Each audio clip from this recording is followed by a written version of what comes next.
Жапаров Баткенге барып, жаңжалда курман болгондорго өзү Куран окуду. Жогорку кеңештин депутаты Баткен облусундагы жабыркагандарга 5 сомдук жардамын берген. Лебединовкада 25 жаштагы кызды уурдагандар изделүүдө. Ташиев тажик делегациясынан кечирим сураган эмес. УКМК чуулуу видео тууралуу үн катты. Кадырман көрүүчү, сиз көрүп жаткан Айтмакчы программасы күндүн негизги жаңылыктар менен таанышып алыңыздар.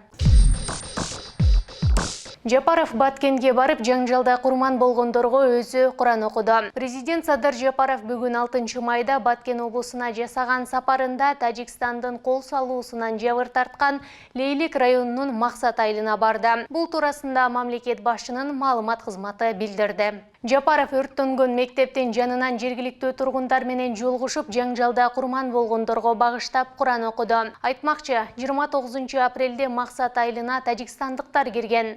60тан ашык үй, мектеп, балабакча, ФАП жана милиция бөлүмү аткылоого алынып өрттөлгөн. Президент бүгүндөн баштап Максат жана бүлүнгөн башка айылдарды калыбына келтирүү боюнча курулуш иштери башталганын, аны 2 айдын ичинде бүткөрүү каралганын билдирген. Жапаров медициналык жардам көрсөтүү үчүн Баткен облусуна жиберилген мобилдик клиникалар жөнүндө дагы айтты. Донорлук долбоорлор менен көчмө клиникалар 5 жыл аралыгында республиканын бардык аймактарын кезек-кезеги менен кыдырып, бийик тоолуу жана алыскы райондордун жашоочуларына акысыз медициналык кызмат көрсөтөт. Жапаров жакын арада Баткен облусуна өзгөчө статус берилип, курман болгондордун үй бүлөсүнө 1 миллион сом өлчөмүндө компенсация төлөнүп, жабыркаган ишкерлерге дагы жардам көрсөтүлөрүн айткан.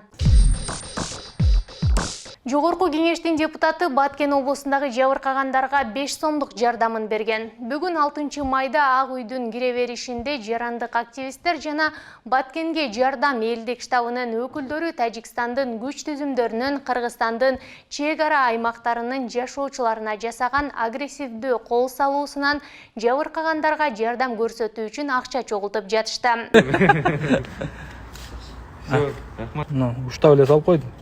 6, 7, 8, 9, 10 салыптыр. 10 миң салыптыр. Мен де бердім. Маған қара. Ишинде урушат көрсөңөр. Улан Егизбаевдин өкүл атасы болчу. Эң көп бергени 10 миң сом болду, депутаттардын эң аз бергени 5 сом болду. 5 сом Монетка таштап кетти. Активисттердин айтымында бул акцияга жалпысынан 43.761 сом чогултулган, анын 10 миң сомун бирөө берген, ошондой эле бир адамдын тандоосу 5 сом болгон. Көпчүлүк учурларда депутат буга чейин бир күндүк эмгек акыларын которушкандыгын айтып, кайрымдуулук кылуудан баш тартышкан. Лебединовкада 25 жаштагы кызды уурдагандар изделүүдө. Аламедин районунун Лебединовка айылында 25 жаштагы кыз уурдалды. Бул тууралуу Чүй облустук ички иштер бөлүмүнүн маалымат кызматы кабарлады. 6 май күнү түнкү саат 2:00 Аламедин райондук ички иштер башкармалыгынын нөөмөт бөлүмүнө 19 жаштагы кыздын арызы келип түшкөн. Анын айтымында 5 май күнү 23:00 Лебединовка айылындагы супермаркеттердин биринин жанынан белгисиз адамдар 25 жаштагы эжесин уурдап, Toyota Estima үлгүсүндөгү автоунаага салып кетишкен деп айтылат маалыматта. Өзі отырды. Кыз өзі отырды да. Абдумалик менен играл. По собственному желанию. Я с ним ушла.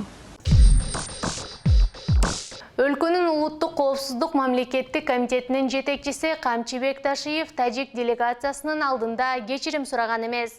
Бул тууралуу УКМКнын маалымат кызматы билдирди. Эскерте кетсек, интернет айдыңында жана маалымат каражаттарында Ташиевдин тажик делегациясы менен жолугушуп, кечирим сураган ролиги тараган.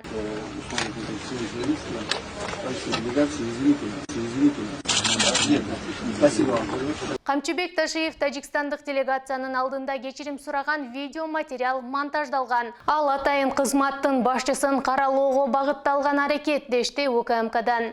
Баткенде 28 апрелде чыккан чек ара чыры 1-2 май күндөрү басылды. УКМК жетекчиси бир катар жолугушууларды өткөргөнү маалым. Ушул жана башка жаңылыктарды биздин сайтыбыздан жана социалдык тармактардагы баракчаларыбыздан көрө аласыздар. Дарегибиз Бизон Чекиткей жесет.